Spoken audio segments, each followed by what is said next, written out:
Bapa di surga, kami datang di hadapan hadirat-Mu, semua hanya oleh karena kasih sayang dan kemurahan-Mu. Dan Engkau pun yang sudah mengarahkan kami pada malam hari ini untuk berkumpul, bukan hanya sekedar bertemu seorang dengan yang lain, tetapi untuk duduk mendengarkan firman-Mu. Kami merindukan hal ini terjadi pada malam ini juga ya Tuhan. Namun kami merasakan dan menyadari kekurangan dan keterbatasan kami untuk bisa mendengar firman-Mu, mengerti dengan sebaik-baiknya untuk dapat melakukannya. Sebab itu ya Tuhan, sebelum hamba-Mu menyampaikan firman-Mu, bubuhlah seluruh firman-Mu dalam hati, dalam pikiran, dalam mulut hamba-Mu untuk disampaikan kepada sidang jemaat. Dan biarlah kami, oh Tuhan, pun Engkau siapkan dalam pengaruh urapan Roh-Mu yang suci untuk dapat memperhatikan firman-Mu, untuk dapat kami mendengar dengan baik, masuk ke dalam hati kami, tinggal dalam kehidupan kami, untuk kami hidup di dalam firman-Mu Tuhan. Kuasa-kuasa kegelapan mau mengganggu, mau menggoda kami, tetapi kami mau bersatu hati ya Tuhan, untuk memanggil nama Engkau, buat usirkan segala setan. Di dalam nama Tuhan Yesus Kristus, segala roh jahat, setan, kami ikat, kami perintahkan kamu semua dalam nama Yesus, pergi. Darah Yesus yang berkuasa. Terima kasih Bapa, haleluya. Terima kasih, bersabdalah di tengah-tengah kami, dan kami akan mendengarkan firman-Mu. Terima kasih, dalam nama Yesus kami sudah berdoa, haleluya, amin.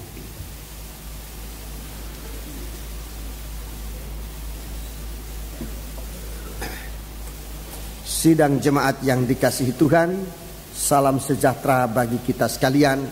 Duduklah dengan tenang untuk pada saat ini kita lagi mendapat kesempatan untuk menerima pelayanan firman Tuhan, menjadi jaminan kehidupan kita setiap hari.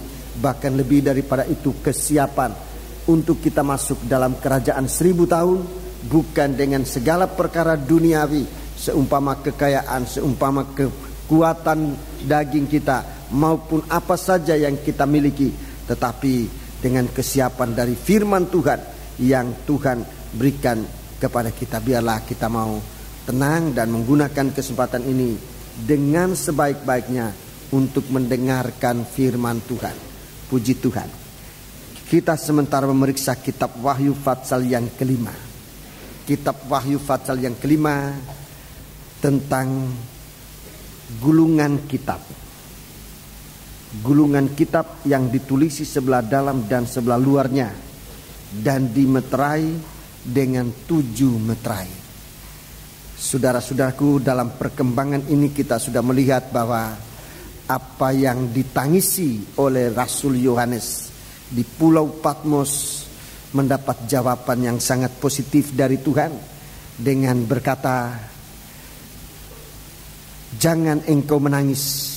Sesungguhnya singa dari suku Yehuda, yaitu tunas Daud, telah menang sehingga ia dapat membuka gulungan kitab itu dan membuka ke-7 meterainya." Itu dalam ayat yang kelima.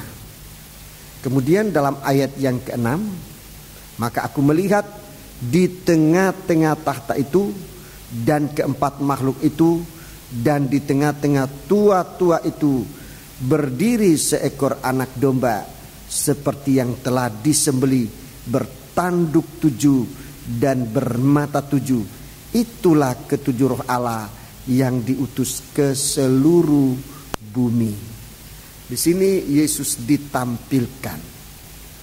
Dalam 2 ayat ini Yesus ditampilkan secara jelas. Pertama, dalam kedudukannya sebagai singa dari suku Yuda, tunas Daud yang telah menang. Ini kedudukan pertama, saudara. Ini kedudukan yang pertama. Ini dia tampil sebagai raja di atas segala raja. Kedudukan sebagai singa dari suku Yuda, singa dari suku Yehuda, ini berbicara tentang Yesus sebagai anak, sebagai raja, raja di atas segala raja. Itu yang pertama. Yang kedua, saudara-saudaraku, tampilnya Yesus sebagai seekor anak domba. Ini hubungannya dengan pekerjaan pendamaian dari imam besar. Kalau dia tampil sebagai seekor anak domba, ini hubungannya pekerjaan pendamaian. Pekerjaan pendamaian oleh seorang imam besar. Yesus yang mengerjakan pendamaian.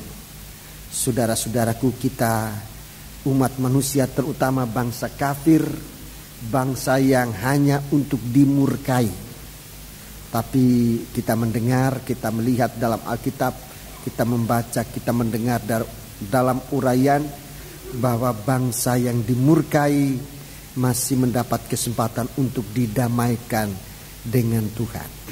Saudara-saudara yang ikut ke Batu dalam doa puasa, kita mendengar berita ini, berita tentang Yesus mendamaikan kita dengan dirinya, dengan rela bagaikan 2 loh batu yang harus dipecahkan untuk keselamatan bangsa Israel.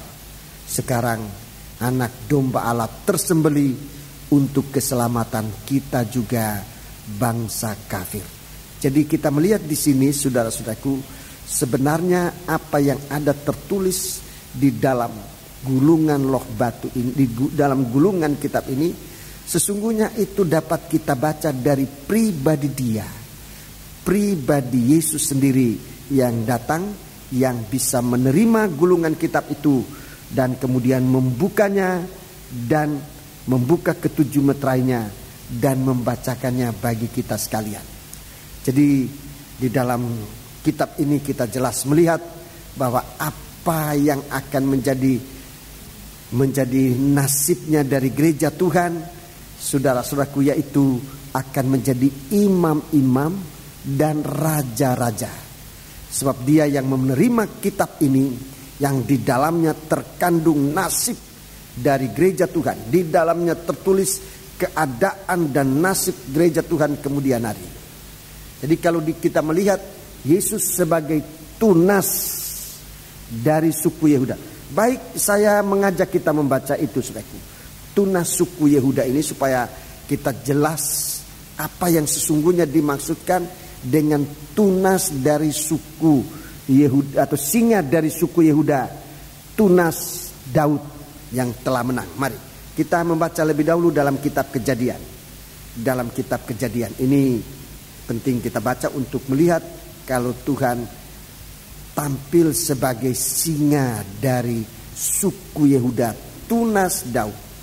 Mari kita melihat sesuatu yang sangat besar artinya buat kita sekalian di akhir zaman. Kitab Kejadian pasal yang ke-49.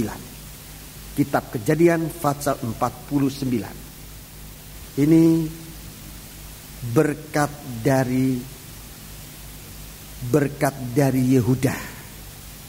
Berkat dari Yehuda. Jadi dari ayat-ayat ini, saudara-saudaraku, ditampilkan Yesus dalam kitab Wahyu sebagai sebagai singa dari suku Yuda, sebagai singanya suku Yuda. Mari kita membaca ayat yang ke-8. Yehuda akan dipuji oleh saudara-saudaramu, tanganmu akan menekan tengkuk musuhmu, kepadamu akan sujud anak-anak ayahmu.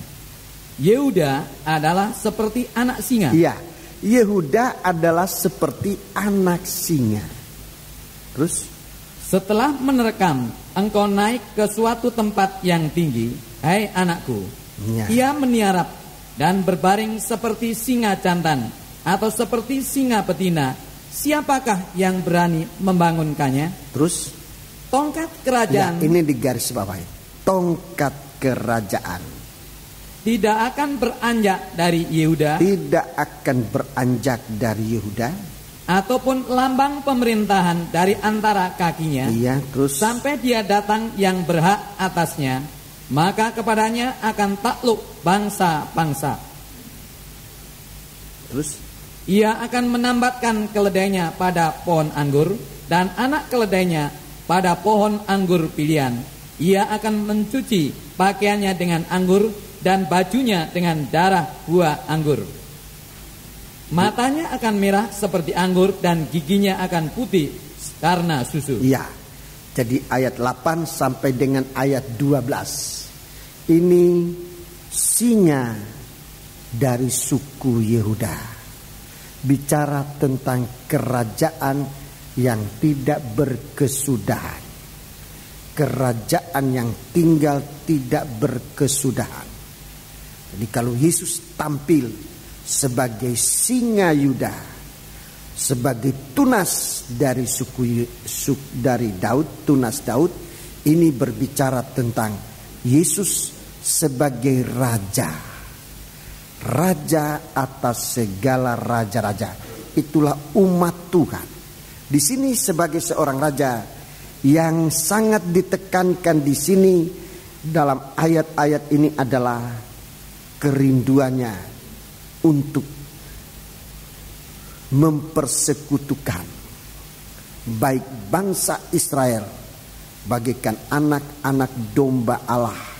Ini bangsa Israel, domba-domba yang dipeliharakan, dan kita bangsa kafir digambarkan bagaikan keledai.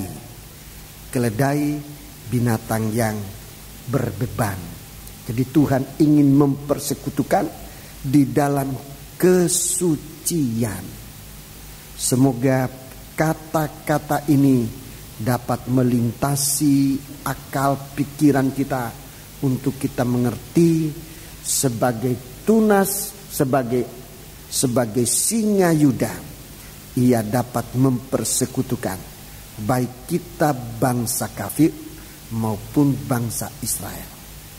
Kita dipersekutukan oleh Tuhan menjadi satu kawanan domba yang dipelihara oleh Tuhan. Kita menggantikan kedudukan bangsa Israel yang tidak mau datang kepada Tuhan. Kesempatan ini hanya tinggal sedikit, dan kalau kesempatan itu tertutup, maka tidak ada lagi kesempatan kita bangsa kafir untuk masuk dalam kawanan domba yang digembalakan oleh Tuhan.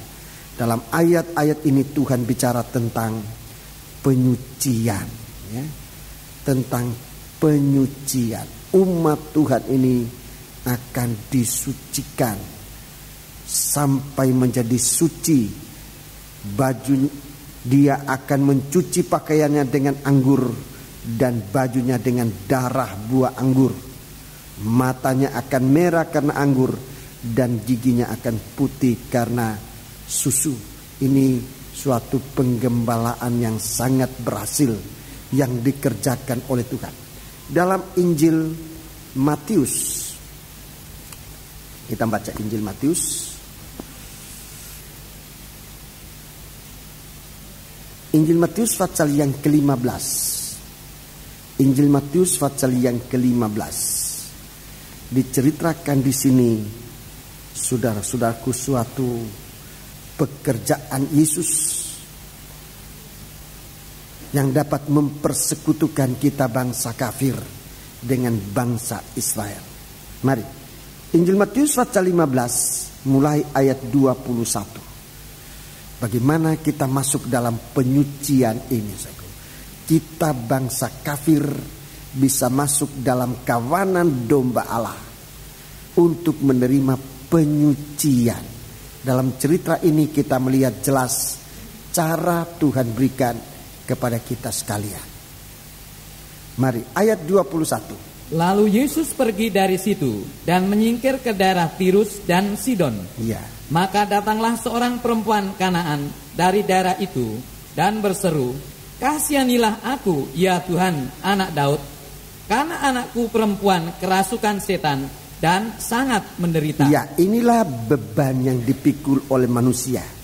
Penderitaan. banyak penderitaan. Manusia di bumi ini sudah ditandai dengan penderitaan yang sangat berat. Datang kepada Tuhan dengan banyak penderitaan.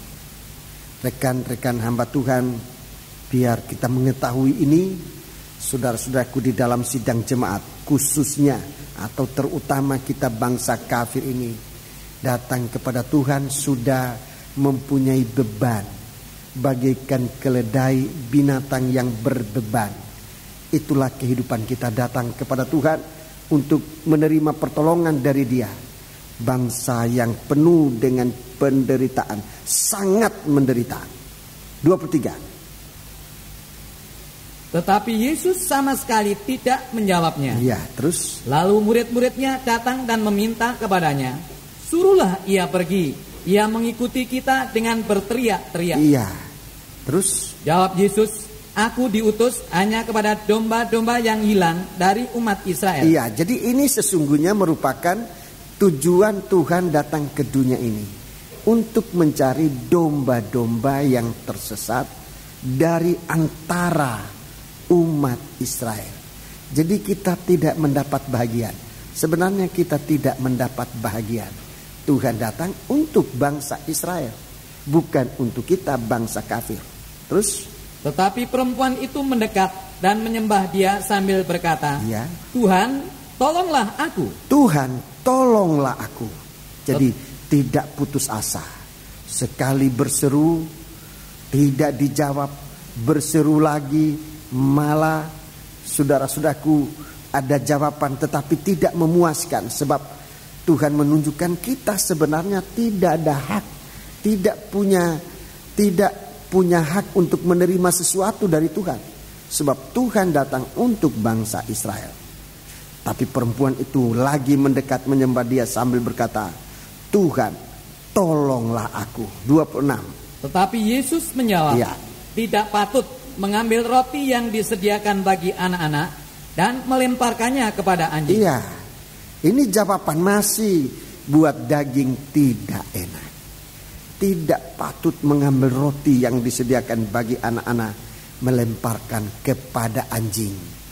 Lagi saudara-saudaraku, Tuhan menunjukkan tentang kedudukan kita bangsa kafir di hadapan Tuhan. Saudara-saudaraku begitu rendah, bagaikan seekor anjing. 27. Kata perempuan itu, ya. Benar Tuhan. Benar Tuhan, ini garis bawahi. Benar Tuhan. Terus? Namun anjing itu makan remah-remah yang jatuh dari meja tuannya. 28. Maka Yesus menjawab dan berkata kepadanya. Nah, inilah jawaban yang ditunggu-tunggu oleh bangsa kafir. Ini jawaban yang diharapkan oleh bangsa kafir. Terus? Hai ibu, besar imanmu, maka jadilah kepadamu seperti yang kau kehendaki. Jadilah kepadamu seperti yang engkau kehendaki. Dan seketika itu juga anaknya sembuh. Anaknya sembuh. Jadi mendapat pemulihan. Pemulihan bukan hanya sekedar kesucian, tetapi mendapat pengangkatan kedudukan. Dari seekor hewan yang tidak mendapat bahagian dalam penggembalaan, menjadi dapat bahagian dari kehidupan kafir, diangkat oleh Tuhan dalam kedudukan menjadi orang Israel yang sesungguhnya. Itulah Israel rohani. Jalannya jelas di sini. Saat pemberitaan firman, itu jalannya. Di situ jalan kita menerima penyucian. Saat pemberitaan firman. Saat pemberitaan firman ya sekarang ini. Apa yang sesungguhnya kita lihat dalam pemberitaan firman? Apa sesungguhnya akan terjadi dalam pemberitaan firman? Seperti yang berlaku dalam cerita ini, seorang yang tidak mendapat janji apa-apa. Itulah kita bangsa kafir. Kita datang, kita tidak mendapat janji apa-apa. Dan banyak saudara-saudaraku, orang memang dalam datang kepada Tuhan tidak mendapatkan sesuatu. Sebab bagaikan seekor keledai atau di sini seekor anjing yang tidak mendapat bagian apa-apa. Ia kembali tetap begitu. Tapi kita sekali lagi saudaraku, di sini kalau Yesus tampil sebagai singa dari suku Yehuda untuk mempersekutukan kita, terutama bangsa kafir, dalam kitab Kejadian digambarkan bagaikan keledai-keledai itu. Lewat pemberitaan firman, kita bukan hanya menerima penyucian dari Tuhan, tetapi kita mengangkat pengangkatan status dari kehidupan kafir menjadi menjadi anak-anak Tuhan. Jikalau dalam pemberitaan firman Allah ini kita menerima, kita mengaku, saudara-saudaraku, apapun yang dikatakan oleh firman Tuhan, mungkin kita direndahkan oleh firman Tuhan seperti apa yang diterima oleh perempuan Kanani ini. Oleh perempuan Kanaan ini adalah bangsa kafir. Di sini begitu keras Tuhan berbicara kepada seorang wanita, tidak patut mengambil roti yang disediakan bagi anak-anak dan melemparkannya kepada anjing. Kalau ini diterima secara daging tanpa pengertian, tidak ada orang bisa menerima ini. Tidak ada seorang manusia mau direndahkan serendah-rendahnya seperti seekor hewan semacam ini. Tetapi untuk mengalami suatu pengangkatan, saudara-saudaraku, keadaan seperti itu direndahkan oleh firman Tuhan, tapi kita tetap mengakui kata perempuan itu benar Tuhan. Jadi dia tidak menjadi marah, menjadi kecil hati lalu meninggalkan Tuhan, tetapi dia mengakui itu benar Tuhan. Dia tahu teguran firman Tuhan adalah suatu kuasa Allah yang sedang menyucikan. Adalah kuasa Allah bukan hanya menyucikan, tetapi mengangkat status kehidupan umat bangsa kafir ini untuk menjadi anak-anak Tuhan. Di dalam kitab Nabi Yesaya pasal 49. Kitab Nabi Yesaya pasal 49. Ayat 6 dan ayat yang ke-7. Kitab Nabi Yesaya pasal 49 ayat 6 dan ayat yang ke-7. Saudara, ini Nabi Yesaya menubuatkan hal ini. Terlalu sedikit bagimu hanya untuk menjadi hambaku. Ya, jadi ini nubuat tentang Yesus Kristus. Terlalu sedikit bagimu hanya untuk menjadi hambaku. Untuk menegakkan suku-suku Yakub. Ya, hanya untuk menegakkan suku-suku Yakub. Dan untuk mengembalikan orang-orang Israel yang masih terpelihara. Iya, terus. Tetapi aku akan membuat engkau menjadi terang bagi bangsa-bangsa, supaya keselamatan yang daripadaku sampai ke ujung bumi. Jadi kalau hanya untuk mencari bangsa Israel, hanya untuk mencari bangsa Israel, Tuhan katakan terlalu sedikit bagimu.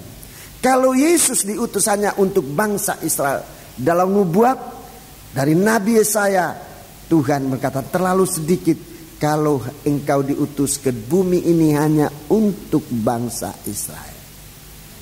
Tetapi aku akan membuat engkau menjadi terang bagi bangsa-bangsa. Bangsa-bangsa di sini maksudnya termasuk sampai kepada bangsa kafir. Aku akan menjadikan engkau terang sampai kepada bangsa kafir, supaya keselamatan yang daripadaku sampai ke ujung bumi. Jadi memang Tuhan diutus. Memang ini suatu tangisan yang perlu kita naikkan di hadapan Tuhan, supaya tampilnya Yesus bagaikan singa dari suku Yehuda, tunas Daud, sebagai raja ini akan benar-benar dinyatakan pekerjaan Tuhan untuk merambat sampai kepada bangsa kafir. Sekarang ini kita melihat, saudaraku, tunas ini merambat sampai ke bangsa kafir untuk menjadi terang di tengah-tengah bangsa kafir, supaya keselamatan yang daripadaku sampai ke ujung bumi. 7. Beginilah firman Tuhan, penebus Israel, Allahnya yang maha kudus, kepada dia yang dihinakan orang, kepada dia yang dijijikkan bangsa-bangsa, kepada hamba penguasa-penguasa, raja-raja akan melihat perbuatanku, lalu bangkit memberi hormat, dan pembesar-pembesar akan sujud menyembah. Oleh karena Tuhan yang setia, oleh karena yang maha kudus, Allah Israel yang memilih engkau. Iya, terima kasih. Jadi kita melihat di sini kegenapan nubuat dari Yesaya ini terjadi mulai dari bangsa Kanaan ini. Itu benar-benar Tuhan menggenapkan. Yesus menjadi terang juga sampai kepada bangsa kafir. Untuk bangsa kafir dapat menerima keselamatan. Sampai kepada bangsa kafir. Yesus adalah singa dari suku Yehuda yang membawa kita untuk sampai kepada kehidupan anak-anak Tuhan. Menjadi anak-anak Tuhan di dalam berkat yang diterima oleh Yehuda, supaya kita sebagai bangsa kafir, sebagai keledai, sebagai suku yang datangnya dari bangsa kafir ini menjadi satu kehidupan yang dapat tertambat pada pokok anggur. Tertambat. Kita kembali membaca supaya menjadi lebih jelas. Kitab Kejadian pasal 49 tadi. Kitab Kejadian pasal 49. Kitab Kejadian pasal 49 ayat 11. Ia akan menambatkan keledainya pada pohon anggur. Iya. Dan anak keledainya pada pohon anggur pilihan. Iya. Ia akan mencuci pakaiannya dengan anggur dan bajunya dengan darah buah anggur. Iya. Ia akan menambatkan keledainya. Ini bangsa kafir. Bangsa keledai ini bangsa kafir. Dia akan tampil sebagai singa Yuda, membukakan gulungan ini. Dia mau mengikat, menambatkan keledai. Tuhan ingin kita sebagai bangsa kafir ini benar-benar dapat terikat. Dapat terikat pada pokok anggur yang benar. Injil Matius pasal yang Injil Yohanes pasal yang ke-15 itu pokok anggur. Injil Yohanes pasal yang ke-15 ayat yang ketiga itu penyucian Tuhan. Penyucian Tuhan. Mari kita baca Injil Yohanes pasal yang ke-15. Saya tunjukkan urut-urutan ini, kita sudah mengetahui, tapi tidak mengapa untuk tampilnya Yesus sebagai singa Yuda ini. Saya mau tunjukkan kegiatan-kegiatan yang sudah Tuhan lakukan. Waktu Yesus datang ke dalam dunia, dia sudah lakukan ini, sudah. Kamu memang sudah bersih. Ayat 1 lebih dahulu kita baca sampai dengan ayat. Akulah pokok anggur yang benar dan Bapakulah pengusahanya. Ya, ini pokok anggur. Ini pokok anggur, akulah pokok anggur, tempat menambatkan keledai. Untuk saudaraku mengalami penyucian dengan darah, dikatakan dengan darah dari anggur itu. Untuk mengalami penyucian dengan darah anak domba Allah. Akulah pokok anggur. Ya, ingin menambatkan kita pada pokok anggur ini. Ulangi baca. Akulah pokok anggur yang benar dan Bapakulah pengusahanya. Ya, terus. Setiap ranting padaku yang tidak berbuah dipotongnya, dan setiap ranting yang berbuah dibersihkannya supaya ia lebih banyak berbuah. Ya, jadi ini sistem penyucian Tuhan, sudah perhatikan. Orang suci makin disucikan. Orang suci makin disucikan. Jadi kalau kita sempat mendengar firman penyucian, sangat bodoh sekali kalau kita melepaskan itu. Kalau kita mendengarkan firman penyucian, supaya kita terikat. Ini sistem Tuhan menyucikan kita. Kalau kita mendengarkan firman penyucian, itu sebenarnya Tuhan sedang melemparkan tali kasih-Nya kepada kita untuk mengikat kita tetap tertambat pada pokok anggur. Jadi sistemnya Tuhan, yang suci makin disucikan. Yang tidak berbuah, yang tidak suci malah dipotong. Dan kalau Tuhan yang memotong, tidak ada yang bisa melawannya. Jadi supaya kita menyadari, dia tampil sekarang menerima gulungan ini. Dia sebagai singa Yuda, dia sedang mengerjakan penyucian supaya yang suci itu lebih disucikan, lebih terikat pada penyucian. Ini yang Tuhan kerjakan dalam gereja Tuhan, dan kita bisa melihat yang sungguh-sungguh mau disucikan lebih suci, tetapi yang tidak mau disucikan dia pasti terlepas. Dia pasti terlepas sebab mengalami pengguntingan. Ayat 3. Kamu memang sudah bersih karena firman yang telah kukatakan kepadamu. Ya, jadi kalau kita sudah suci artinya menerima penyucian. Ayat 4. Tinggallah di dalam aku, dan aku di dalam kamu. Ya, ini terikat. Ada hubungan antara pokok anggur dan kehidupan kita yang sempat didekatkan oleh Tuhan. Tinggallah di dalam aku, dan aku di dalam kamu.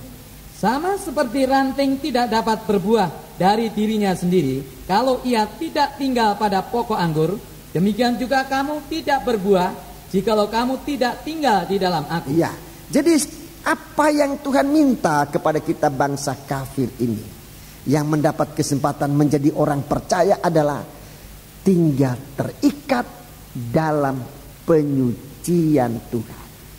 Ini yang orang-orang kafir tidak suka sekarang ini.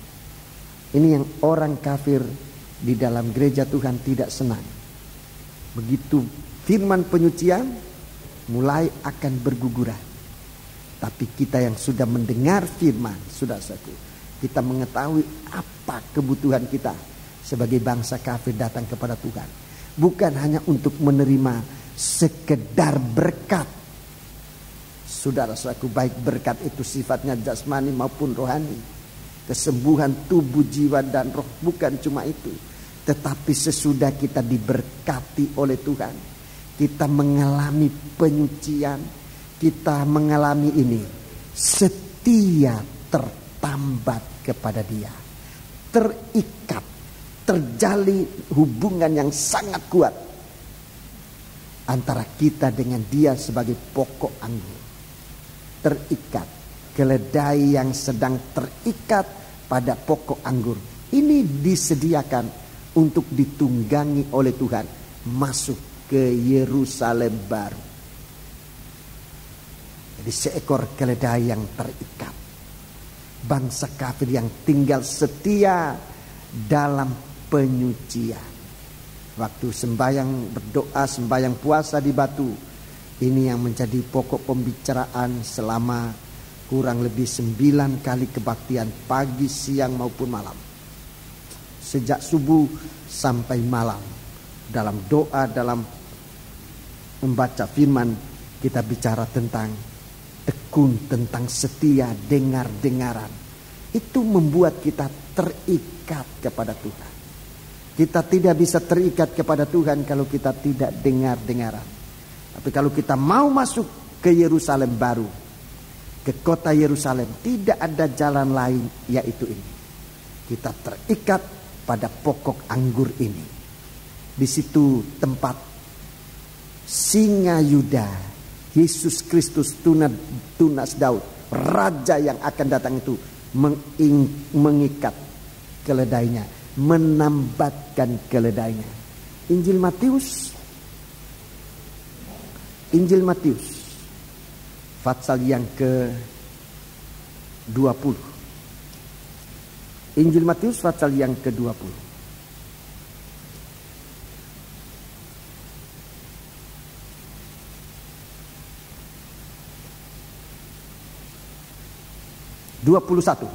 Pasal yang ke-21. Injil Matius pasal yang ke-21. Injil Matius pasal yang ke-21. Baca cerita ini. Jadi dia sebagai suku singa dari suku Yehuda. Mari kita membaca cerita ini ayat 1 mulai. Ketika Yesus dan murid-muridnya telah dekat Yerusalem dan tiba di Betfage yang terletak di Bukit Zaitun, Yesus menyuruh 2 orang muridnya dengan pesan. Iya, 2 orang muridnya ini disuruh oleh Tuhan mendahului. Dalam pelajaran yang saya terima dari guru, dari senior kami, saudara-saudaraku, 2 orang murid ini gambaran dari firman dan Roh Kudus yang menjelajahi kehidupan bangsa kafir, gereja Tuhan di hari-hari ini. Ini firman dan Roh Kudus yang menjelajahi, melihat keadaan dari bangsa kafir, gereja Tuhan yang terdiri dari bangsa kafir. 2. Dengan pesan, pergilah ke kampung yang di depanmu itu, dan di situ kamu akan segera menemukan seekor keledai betina tertambat dan anaknya ada dekatnya. Lepaskanlah keledai itu dan bawalah keduanya kepadaku. Iya, terus? Dan jikalau ada orang menegur kamu, katakanlah, Tuhan memerlukannya, Ia akan segera mengembalikannya. Ya, terima kasih. Jadi saudara-saudaraku, kalau dalam kitab Wahyu dikatakan jangan menangis, lihat singa dari suku Yehuda. Apa, di mana, bagaimana sekarang kita bisa melihat tentang singa dari suku Yehuda ini sedang giat, sedang mengadakan kegiatan di tengah-tengah kita. Perhatikan, dia sedang memperhatikan bagaimana kita ini sedang terikat. Tidak disebutkan di sini di mana keledai ini diikat. Tapi dalam kitab Kejadian kita menjadi jelas, keledai ini terikat pada pokok anggur. Jadi bukan pada dosa, bukan terikat dosa, terikat pada pokok anggur. Kejadian pasal 49 tadi, terikat pada pokok anggur itu bicara tentang terikat pada penyucian. Kalau kita datang kepada Tuhan, saudara-saudaraku, kita datang kepada Tuhan tidak terikat pada penyucian, pasti kita tidak mampu untuk tetap bertahan sampai Yesus datang. Kita terikat pada penyucian. Di hari-hari ini, saudara-saudaraku, ini merupakan cerita ini pasal 21 tentang Yesus masuk ke Kanaan. Ini suatu perjalanan terakhir, tapak-tapak perjalanan terakhir dari Yesus sebelum disalibkan. Ini sudah merupakan satu lane terakhir. Sesudah ini tidak ada lagi. Dia sampai ke Yerusalem, di sana dia ditangkap, di sana nanti dia disalibkan, di sana nanti dia dikuburkan, di sana ia nanti bangkit dan naik ke surga. Jadi ini suatu lane terakhir, kesempatan terakhir. Ini suatu perjalanan terakhir yang tidak terulang lagi. Di sana kalau Yesus sebagai singa Yuda sudah ditampilkan menghadapi keledainya yang ditambatkan, saudara. Itu berarti kedatangan Tuhan untuk masuk ke Yerusalem sudah sangat dekat sekali. Gereja Tuhan harus sudah berada benar-benar terikat dalam tubuh Kristus, pokok anggur yang benar, dalam soal penyuciannya. Di situ ikatan yang sangat kuat. Kalau kita terikat pada Tuhan dalam soal kesuciannya, tidak ada yang dapat melepaskan kita dari Dia kecuali oleh kehendak Tuhan itu sendiri. Tetapi kita sudah akan dipakai untuk ditunggangi masuk ke Yerusalem. Kita akan ditunggangi masuk ke Yerusalem, dan di atas pundak kita duduk seorang raja, raja di atas segala raja. Jadi rasanya sudah begitu dekat. Sudah, kalau kita melihat bangsa kafir sudah merelakan dirinya untuk ditambatkan pada pokok anggur. Begitu terikat pada pokok anggur, begitu terikat pada Kristus Yesus. Bukan terikat karena dapat berkat itu yang terutama, bukan. Tapi terikat pada penyuciannya. Kita terikat dengan Tuhan oleh karena penyucian Tuhan. Saudara-saudaraku, pengikutan kita kepada Tuhan itu kuat. Kalau kita ikut Tuhan hanya karena berkat, di satu waktu tidak ada berkat, putus asa dan tinggalkan Tuhan. Kalau kita ikut Tuhan hanya sekedar untuk mendapatkan sesuatu untuk kebutuhan jasmani ini, hubungan kita dengan Tuhan tidak kuat. Tapi kalau bagaikan seekor keledai bangsa kafir yang sempat diselamatkan oleh Tuhan, diketemukan oleh Tuhan, diselamatkan oleh Tuhan, dibasuh oleh Tuhan, ditambatkan pada kehidupannya lewat penyucian firman, ini yang kuat.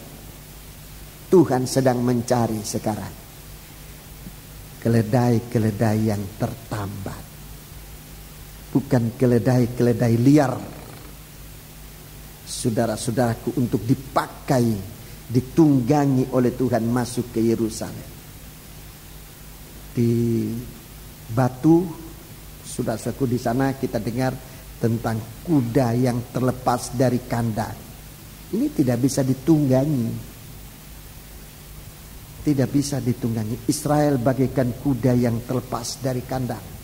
Ini tidak bisa ditunggangi. Kehidupan yang terikat dengan penyucian ini yang dicari oleh Tuhan. Ini yang sangat dicari oleh Tuhan. Kepada saudara-saudara dalam penginjilan, mungkin saudara mengatakan tentang keledai terikat pada dosa-dosa. Saya tidak ingin menghakimi siapapun juga. Saudara-saudaraku, dalam sistem penginjilan mungkin bisa saja. Tetapi dalam studi itu sangat lain sifatnya. Kalau dalam sistem penginjilan bisa saja saudara punya tanggung jawab. Tetapi kalau diukur dalam pengajaran firman, ada kaitan dan terikat ini dengan nanti akan ditunggangi oleh Tuhan. Tidak mungkin Tuhan akan memakai kehidupan yang terikat pada dosa untuk masuk ke Yerusalem. Tidak mungkin. Jadi kalau kita lihat cerita ini dari segi pengajaran, tampilnya singa Yuda melepaskan atau mengambil keledainya yang diikatnya pada pokok anggur, maka ini jelas keterikatan kita dengan dia di dalam kesucian.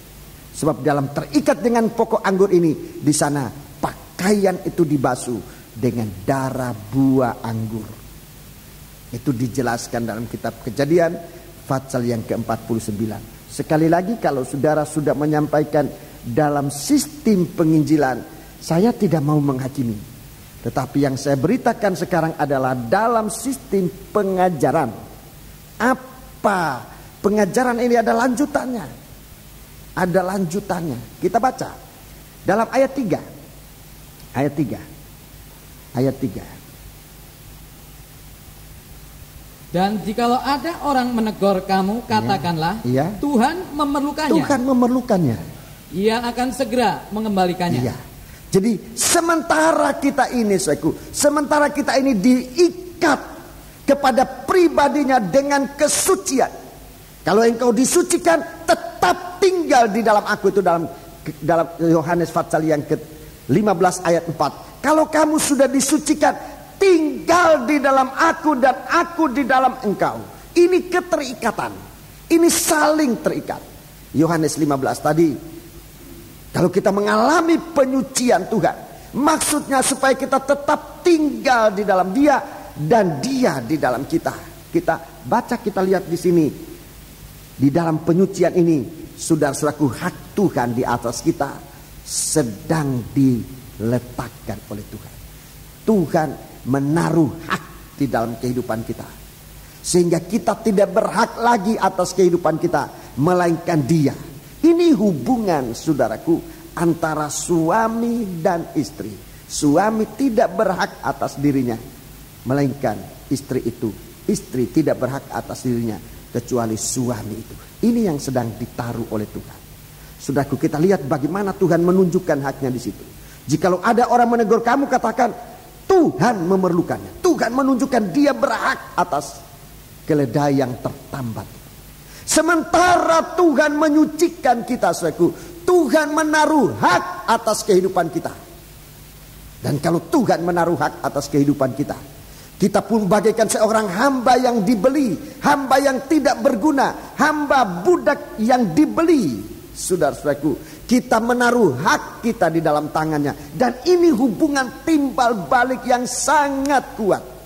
Jadi kalau kita hubungkan dari ayat-ayat satu dengan yang lain, kita bisa melihat bagaimana kalau Yesus datang nanti, kita benar-benar tidak bisa terlepas. Hubungan kita dengan Dia bagaikan kepala dan tubuh, bagaikan pokok dan carang, bagaikan suami dan istri yang tidak bisa dipisahkan. Sekarang Tuhan sedang mengikat kita dalam liwat penyucian firman-Nya, supaya Tuhan menempatkan haknya di dalam kita. Sampai satu waktu nanti penyucian ini membuat kita, saudaraku, untuk melakukan segala sesuatu. Kita tidak bebas menurut daging kita sendiri, tetapi selalu kita kembali kalau Tuhan menghendakinya. Ini nanti kehidupan orang-orang suci. Tidak lagi melakukan apa maunya sendiri, tidak. Tapi kalau kita nanti lebih meningkat dalam penyucian, sampai nanti, saudara-saudaraku, segala tindakan kita terletak pada kalau Tuhan menghendakinya.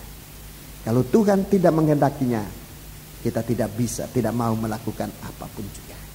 Dan inilah kehidupan yang akan dipakai oleh Tuhan. Coba sudah baca ayat 4 dan selanjutnya. Ini kehidupan yang disucikan. Ini bukan kehidupan yang terikat dalam dosa yang akan dipakai semacam ini. Tapi ini kehidupan yang terikat pada penyucian Tuhan.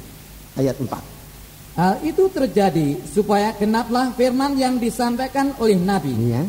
Katakanlah kepada putri Sion, Ya. lihat, rajamu datang kepadamu, ia lemah lembut dan mengendarai seekor keledai, Ya. seekor keledai beban yang muda. Terus? Maka pergilah murid-murid itu dan berbuat seperti yang ditugaskan Yesus kepada mereka. Mereka membawa keledai betina itu bersama anaknya, lalu mengalasinya dengan pakaian mereka, dan Yesus pun naik ke atasnya. Orang banyak yang sangat besar jumlahnya menghamparkan pakaiannya di jalan.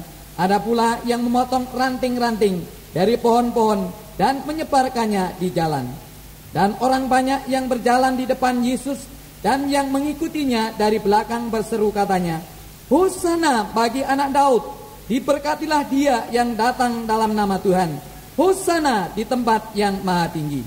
Dan ketika ia masuk ke Yerusalem, gemparlah seluruh kota itu, dan orang berkata, siapakah orang ini? Dan orang banyak itu menyaut, inilah Nabi Yesus dari Nazaret di Galilea. Iya, terima kasih. Jadi kita lihat suatu gerakan besar terjadi. Kalau Yesus tampil dalam kesucian bersama sidang jemaat, gereja Tuhan sebagai mempelainya akan tampil dalam kesucian yang sangat memuncak. Saudaraku, terjadi suatu kegerakan. Di sini kegerakan masuk Yerusalem. Ini bicara menubuatkan tentang masuk ke Yerusalem baru. Akan terjadi suatu gerakan besar. Yesus sebagai raja.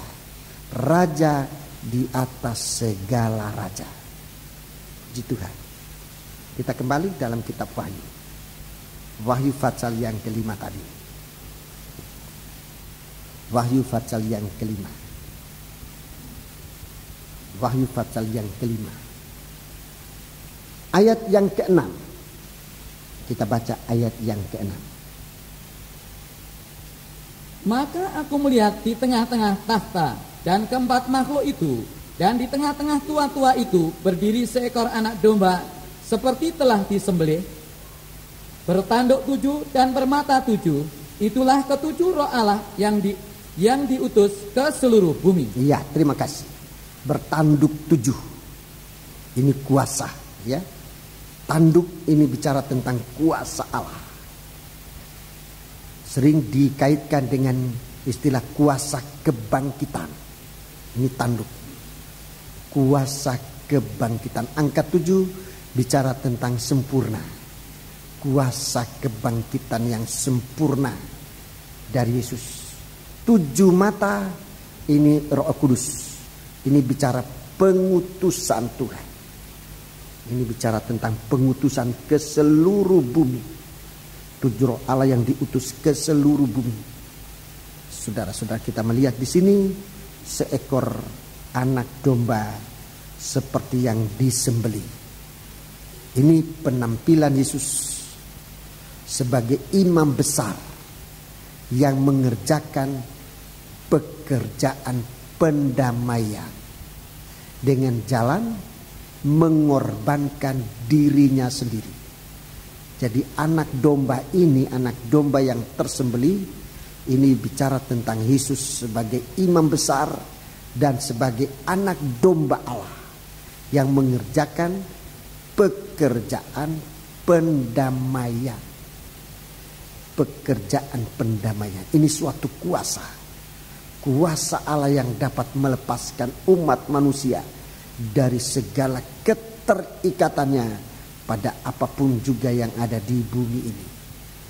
Saudara-saudaraku, jadi saatnya nanti gereja Tuhan benar-benar mengalami kelepasan sempurna. Kuasa Allah melepaskan kita. Satu waktu kita akan dipakai oleh Tuhan.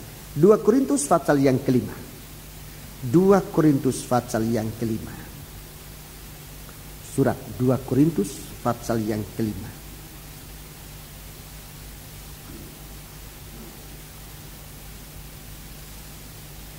Dua Korintus pasal yang kelima ayat 18 mulai sampai ayat 21.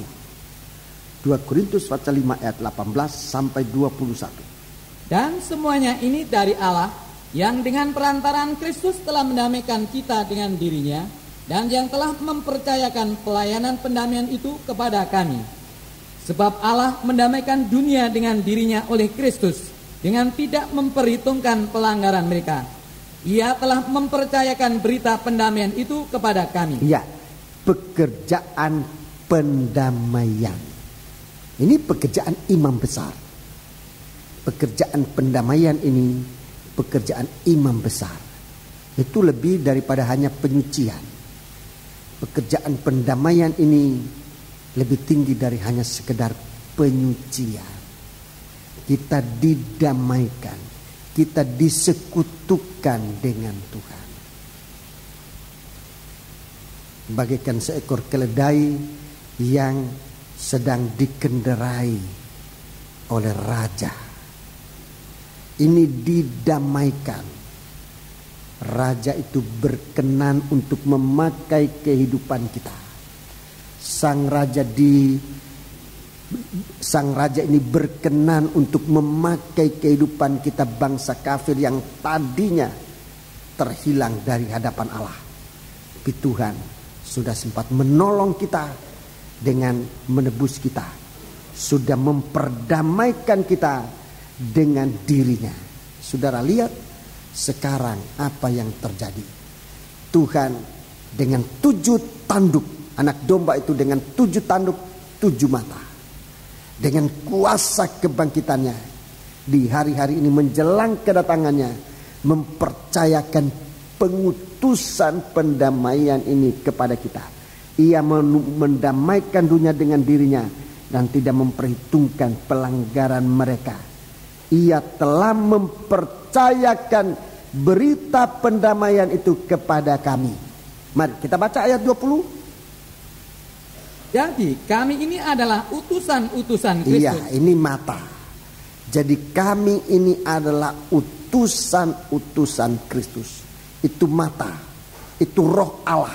Setiap utusan ini, setiap utusan Kristus ini disertai dengan kuasa Tuhan.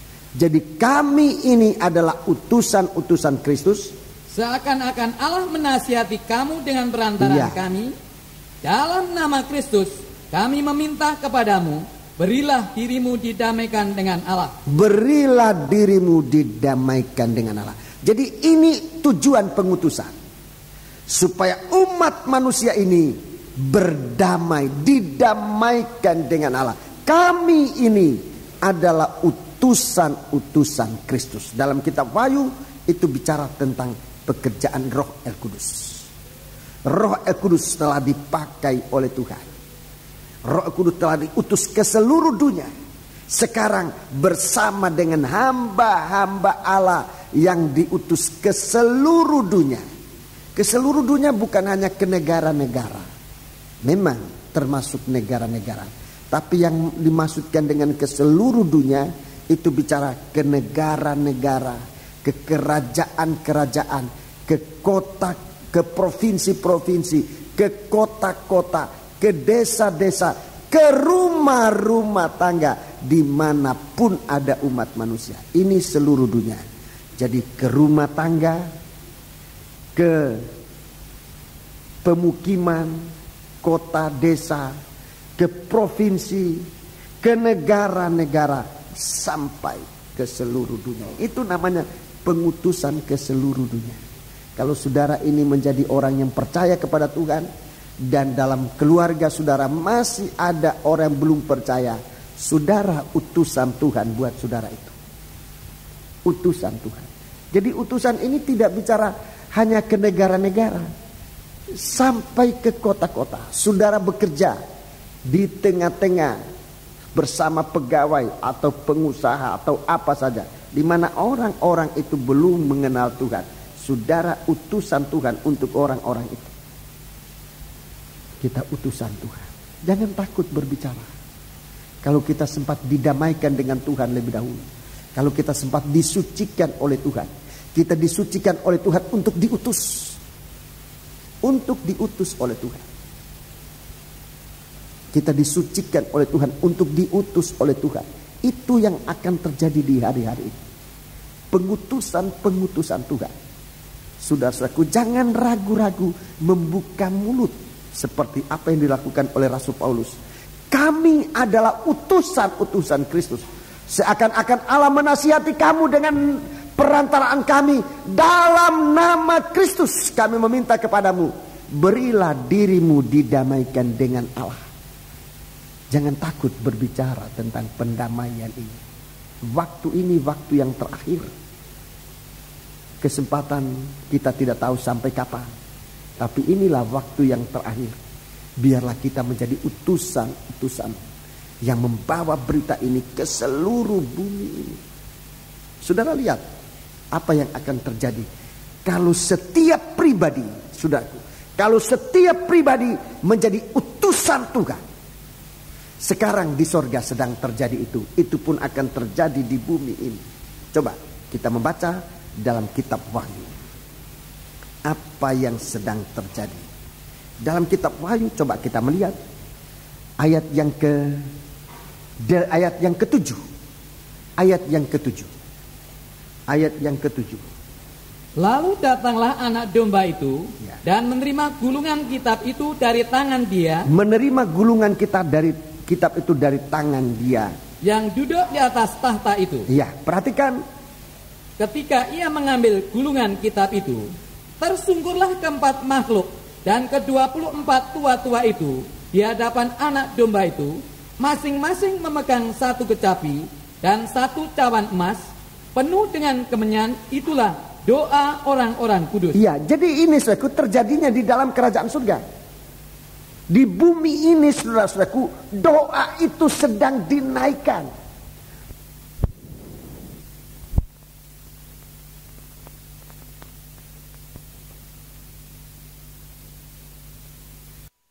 Waktu hari ini, waktu kemarin, waktu hari-hari yang lalu, di mana kita berdoa, itu bagaikan asap yang naik di hadapan hadirat. Sementara anak domba mengambil gulungan ini, saudara-saudaraku, doa ini dinaikkan. Ini suatu gerakan yang sampai di dalam kerajaan surga. Ini suatu. Kita lihat di sana tersungkurlah keempat makhluk. 24 tua-tua di hadapan anak domba. Itu ayat ada di sekitar Wahyu pasal 4. Itu mengadakan suatu penyembahan. Ini mendahului kegerakan yang akan terjadi di dunia ini, yang gereja Tuhan menyebutkan gerakan Roh Kudus hujan akhir. Dimulai dengan suatu gerakan penyembahan dari orang-orang kudus. Itu satu doa akan naik. Kalau gulungan kitab ini mulai diserahkan kepada anak domba, dan doa ini benar-benar akan memuncak sampai di hadapan hadirat Allah. Ayat 9. Dan mereka menyanyikan suatu nyanyian baru, katanya, engkau layak menerima gulungan kitab itu dan membuka meterai-meterainya, karena engkau telah disembelih, dan dengan darahmu engkau telah membeli mereka bagi Allah dari tiap-tiap suku dan bahasa dan kaum dan bangsa. Ya, jadi di sini ada orang Israel, ada orang kafir. Terus, dan engkau telah membuat mereka menjadi suatu kerajaan dan menjadi imam-imam bagi Allah kita, dan mereka memerintah sebagai raja di bumi. Iya, terima kasih. Memerintah sebagai raja di bumi, ini artinya suatu kehidupan disucikan yang tidak akan tunduk pada, yang tidak akan dikalahkan lagi oleh dosa-dosa. Ini hidup di dunia tetapi tidak ditaklukkan oleh dosa. Ini raja-raja di bumi. Ini yang nanti akan, saudaraku, tampil dalam kerajaan 1000 tahun. Disebut raja-raja. Itulah kehidupan-kehidupan yang disucikan, kehidupan yang suci, yang menang atas segala dosa-dosa. Ini yang terjadi di hari-hari ini. Ini yang sedang terjadi di hari-hari ini. Godaan ada, tapi kita harus menang. Percobaan ada, kekerasan, mungkin suatu penindasan ada, tapi kita tidak berbuat dosa. Di dalam segala hal kita menang. Kita dipancing untuk berbuat dosa, tapi tidak terpancing. Kita digoda untuk bisa berbuat dosa, tapi kita tidak mau berbuat dosa. Itu raja, menang atas godaan dan percobaan. Saudara-saudaraku, Tuhan sedang mengerjakan itu bagi kita sekalian untuk membentuk umatnya yang terdiri dari raja-raja dan imam-imam. Disiapkan untuk pelayanan yang bukan sehari 2 hari. Jadi kalau kita ini menjadi imam, pelayanan kita ini bukan untuk sehari 2 hari. Hari ini melayani, besok tidak. Ini bukan imam bagi kerajaan Allah, bukan. Kita ditetapkan untuk tetap setia dalam pelayanan ini. Di kebaktian doa puasa di Batu diberitakan tentang kesetiaan ini yang mau dirusakkan oleh setan. Sebab kalau anak Tuhan tidak setia, itu setan menang. Kalau anak Tuhan tidak setia, setan menang. Setan bisa menghancurkan orang itu. Kalau setan baru hanya bisa mencobai soal kesehatan, setan belum menang. Sebab biar sakit bagaimanapun, kalau orang itu tetap setia, setan tidak menang. Seperti yang dialami oleh Ayub. Setan menggocok kehidupan dari Ayub sampai menderita, sampai semua orang meninggalkan dia. Istrinya, anaknya meninggalkan dia. Bukan cuma meninggalkan, tapi merasa jijik. Merasa jijik. Jangankan mendekati, bau nafasnya aja. Saudara-saudaraku, istrinya merasa jijik. Itu di dalam kitab Ayub diceritakan itu. Tetapi Ayub tetap setia. Hojatlah Tuhanmu itu supaya kau sembuh. Tidak. Tetap setia. Setan tidak menang. Setan kalah. Tapi kalau kesetiaan kita rusak, setan menang, sama sekali menang. Sehingga apa artinya kekayaan yang kita kejar tapi melepaskan kesetiaan? Banyak kali terjadi begitu.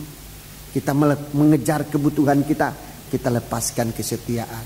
Kita mengejar masa depan kita, kita lepaskan kesetiaan kita kepada Tuhan. Apa artinya kebutuhan kita? Apa artinya segala sesuatu di bumi ini kita terima tetapi harus mengorbankan kesetiaan? Rasul Paulus sebagai seorang hamba Tuhan, dia tidak khawatir kalau kita tidak memiliki sesuatu tapi tetap setia. Tapi dia khawatir kalau kita dalam keadaan disiapkan dalam segala hal, lalu rusak, melepaskan kesetiaan kita kepada Tuhan. Itu yang dikhawatirkan. Jadi saudaraku, perhatikan di sini, saudara-saudaraku, bahwa orang-orang ini orang-orang yang setia kepada Tuhan, terikat kepada kesucian Tuhan. Kita terikat kepada Tuhan bukan karena kesenangan daging, tetapi karena kehidupan kita disucikan, di mana daging tidak menguasai kita.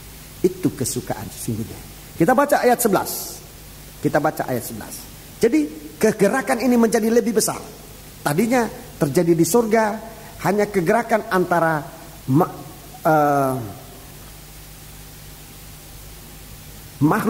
keempat makhluk dan ke-24 tua-tua. Dan kemudian dengan adanya doa yang naik, terjadi kegerakan ini. Sekarang ayat 11. Maka aku melihat dan mendengar suara banyak malaikat sekeliling tahta. Ya, jadi kita lihat sekarang malaikat melibatkan diri atau dilibatkan. Suatu suara banyak malaikat sekeliling tahta. Terus makhluk-makhluk itu 4 makhluk dan tua-tua Terus jumlah mereka berlaksa-laksa dan beribu-ribu laksa. Katanya dengan suara nyaring, iya, anak domba yang disembelih itu layak untuk menerima kuasa dan kerajaan dan hikmat dan kekuatan dan hormat dan kemuliaan dan puji-pujian. Ya, ini tanda kemenangan, saudara. Kita lihat kegerakan semakin membesar dan menyeluruh. Kegerakan itu semakin membesar, semakin menyeluruh di dalam kerajaan surga. Tua-tua, 24 tua, 4 makhluk, malaikat, beribu-ribu laksa. Suatu kegerakan terjadi. Kalau gulungan kitab itu diberikan, kegerakan semakin besar. Kalau kita nanti menerima kepercayaan untuk menerima firman Allah, itu yang membuat kegerakan yang kuat, saudara-saudara. Ini kegerakan yang sesungguhnya yang sedang dinantikan. Sekarang kita lihat ayat 13.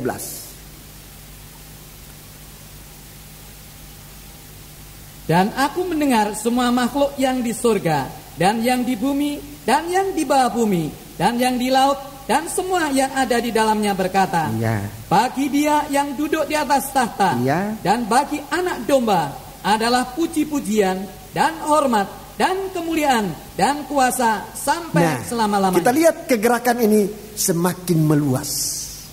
Semakin meluas sampai di dalam ke atas bumi kita ini. Sampai ke dalam dunia. Jadi kegerakan ini merambat mulai dari tahta Allah. Ini kegerakan yang benar. Kegerakan yang mulai dari tahta Allah, di sekitar tahta Allah, merambat sampai ke bumi ini, saudara-saudaraku. Dan kita melihat nanti pada pasal yang ke-6, kalau meterainya dibukakan, ini kegerakan besar terjadi. Ini kalau meterai yang dibukakan. Sampai dengan pasal yang ke-5, kitab itu diberikan, tapi meterainya belum dibukakan. Kalau meterainya nanti dibukakan, pasal 6 dan selanjutnya, kegerakan ini akan terjadi. Jadi kita melihat, saudaraku, di bumi ini ada kegerakan-kegerakan, supaya kita lihat kegerakan mana yang harus kita ikuti. Kegerakan mana yang kita ikuti. Dari pasal 5 ini, kita melihat urut-urutan kegerakan itu sangat jelas. Sebab di bumi ini akan terjadi kegerakan, tetapi bukan tidak bersumber dari tahta Allah. Ini jangan terlibat, saudaraku, jangan terlibat dalam kegerakan. Di bumi ini akan terjadi kegerakan-kegerakan seperti itu, tetapi tidak bersumber dari tahta Allah. Kegerakan yang harus kita terima, kegerakan yang harus kita ikuti adalah kegerakan yang bersumber dari tahta Allah. Biar kita berdoa bersama-sama, saudaraku, supaya mata kita terbuka untuk di hari-hari ini, dalam membawa kehidupan kita, terutama kehidupan rohani, jangan gampang terpengaruh dengan apa yang terjadi di bumi ini. Di bumi ini akan banyak terjadi kegerakan-kegerakan. Semua manusia akan terlibat dalam kegerakan-kegerakan. Banyak, saudaraku. Tapi kegerakan yang akan kita ikuti, kegerakan rohani yang akan kita ikuti adalah kegerakan rohani yang bersumber dari tahta Allah. Wahyu 4, Wahyu 5, jelas Tuhan bukakan itu, saudara-saudaraku, supaya gerakan kita tidak bergerak sendiri tanpa ada kaitan, tanpa ada hubungan dengan kegiatan di dalam kerajaan surga. Kalau kegiatan kita terlepas dari kegiatan kerajaan surga, dan itu namanya kegiatan daging, kegiatan daging yang dikuasai oleh setan untuk nanti akan masuk dalam penghukuman. Sebab itu mari saudara, kita ikuti saudaraku kegerakan-kegerakan yang akan terjadi dengan bagaimana Tuhan di dalam rohnya yang suci menguasai kita masing-masing. Dan saudara perhatikan setiap pribadi anak-anak Tuhan bagaikan mata Tuhan yang diutus. Dan ini semua nanti akan mengadakan suatu gerakan sesuai dengan gerakan yang terjadi. Mulai dari tahta, di sekitar tahta, sampai di bumi ini. Jadi ini satu gerakan saudara-saudaraku yang tidak bisa diatasi oleh manusia. Tidak bisa dihambat, dihalangi oleh manusia. Apalagi kekuatan-kekuatan lain daripada itu. Tidak bisa dihambat oleh setan. Sebab kekuatan ini bersumber dari tahta Allah. Kita menantikan itu, saudaraku. Kita sedang masuk dalam proses ini.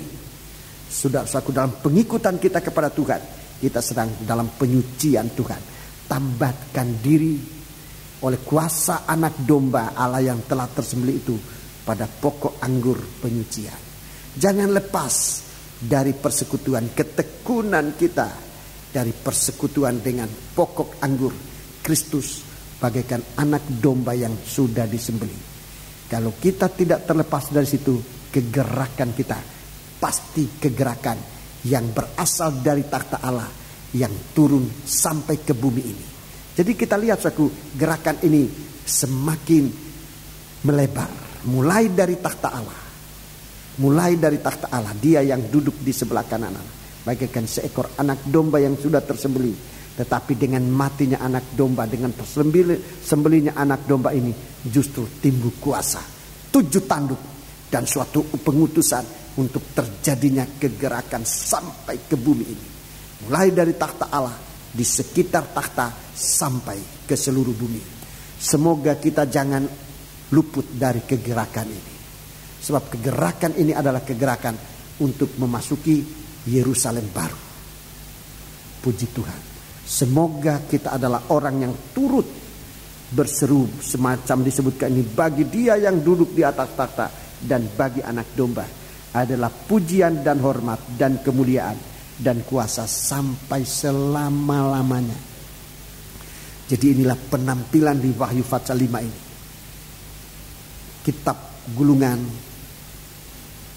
tunas Daud, singa suku Yehuda, anak domba yang tersembelih. Ini sentral dari kegerakan. Ini sentralnya dari kegerakan. Jadi jangan sampai terlepas. Dia yang duduk di takhta bersama firman yang dinyatakan, kuasa dan penebusan itu bersama dengan kita. Kalau itu merupakan suatu kekuatan dan kegerakan itu tidak bisa dibendung. Tidak bisa dibendung. Kita mempersiapkan diri kita untuk masing-masing kita berada menjadi miliknya Tuhan. Puji Tuhan. Saya tidak mau perpanjang firman Allah ini. Sudah kita masih nanti akan melanjutkan pada pasal 6 dan selanjutnya. Ini suatu kegerakan besar terjadi di bumi. Nanti di sana akan ditunjukkan kegerakan-kegerakan apa. Kalau meterai dibukakan, kita akan melihat satu kegerakan besar terjadi di bumi. Dan biarlah kita menjadi orang-orang yang ikut terlibat di dalamnya. Mari kita bangkit berdiri. Kita bangkit berdiri dan pelayan perjamuan suci silakan tampil ke depan. Puji Tuhan.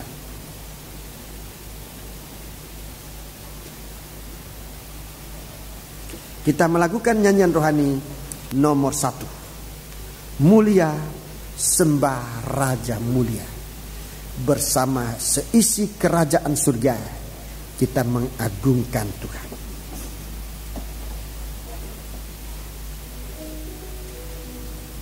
Nyanyian rohani nomor 1. Kita mengagungkan kebesaran Tuhan.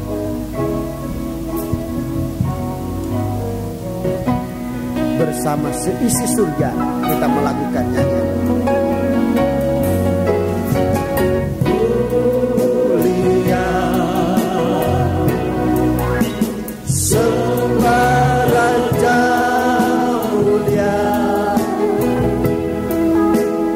Bagi Yesus beri hormat dan ditinggikan.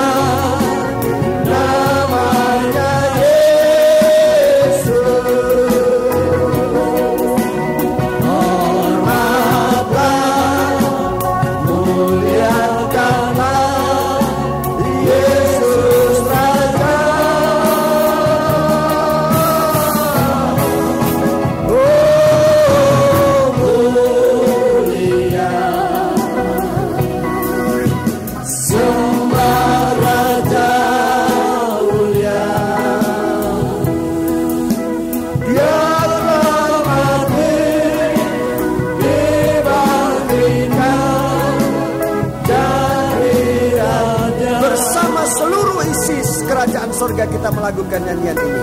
Mulia.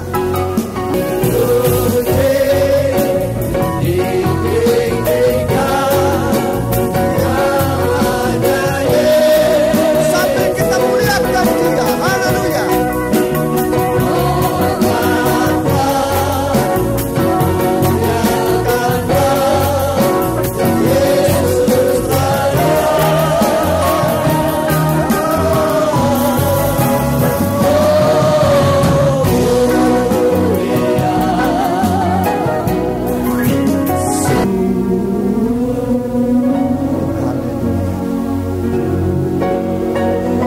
Bersama seluruh warga kerajaan surga, baik yang ada di surga di bumi, kami merindu mengagungkan Dikau.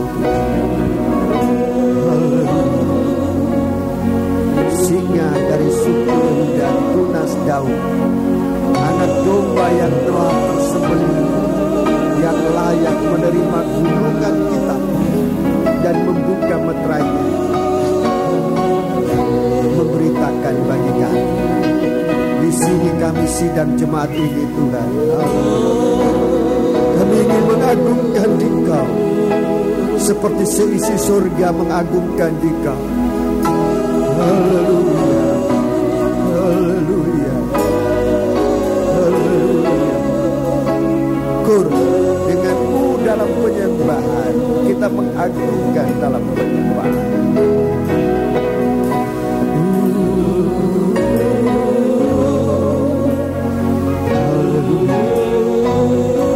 Di tengah-tengah kami anak domba yang sudah tersembelih, darahnya tercurah, yang akan kami terima masing-masing kami pada jam ini. Dagingmu dipecah-pecahkan, akan kami terima bagian masing-masing, supaya kami yang banyak ini menjadi satu di dalam tubuhmu Tuhan. Haleluya, haleluya. Hanya Engkau yang diagungkan. Jadikan setiap pribadi yang menerima tubuhmu, menerima darahmu, menjadi satu dengan Engkau, yang Engkau utus ke seluruh bumi ini. Haleluya, haleluya, haleluya, haleluya. Setiap pribadi yang ingin menerima menjadi pengutus, menjadi utusan-utusan Tuhan, angkat tanganmu menyembah Allah. Haleluya, haleluya. Menjadi utusan buat ayahmu, buat ibumu, buat suami, buat istri, buat anak-anak. buat teman sekantor, sepekerjaan. Haleluya. Kami mendapat kesempatan saat kami menerima tubuh dan darah-Mu Tuhan, menerima kuasa dari Engkau, menjadi utusan-Mu sampai ke ujung bumi. Haleluya, haleluya, haleluya, haleluya, haleluya, haleluya. Untuk memuliakan, mengagungkan Dikau Tuhan, haleluya. Bersama seisi surga dan bumi ini, kami ingin memuliakan Engkau Tuhan. Sucikan sidang jemaat, sucikan setiap pribadi, hamba-hamba-Mu, kami semua ini Tuhan, agar kami dapat menjadi utusan-utusan-Mu untuk membawa jiwa-jiwa datang kepadamu, untuk menganggungkan Dikau. Kegerakan besar akan terjadi, dan biarlah kami Tuhan menjadi anggota dalam kegerakan ini. Terpujilah nama-Mu Tuhan. Haleluya. Terima kasih, terima kasih. Sementara kami akan terima tubuh dan darah-Mu, bukalah mata kami Tuhan untuk memandang, untuk melihat bahwa apa yang dibagikan bagi kami bukan roti, bukan anggur, tapi tubuh dan darah-Mu Tuhan, untuk tanda, untuk keikutsertaan kami di dalam tubuh-Mu, menjadi satu bagian dari tubuh-Mu ya Tuhan. Terima kasih Bapa, terima kasih. Layakan kami Tuhan untuk menerima berkat dari perjamuan suci ini.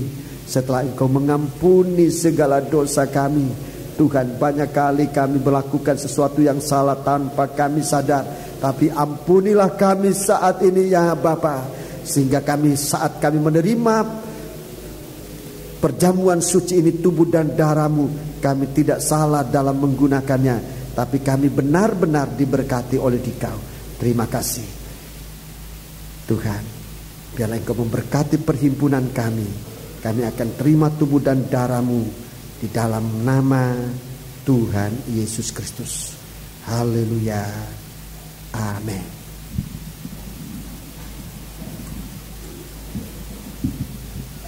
Sambil melakukan nyanyian ini, kita memuji Tuhan dan kita menerima tubuh dan darah-Nya.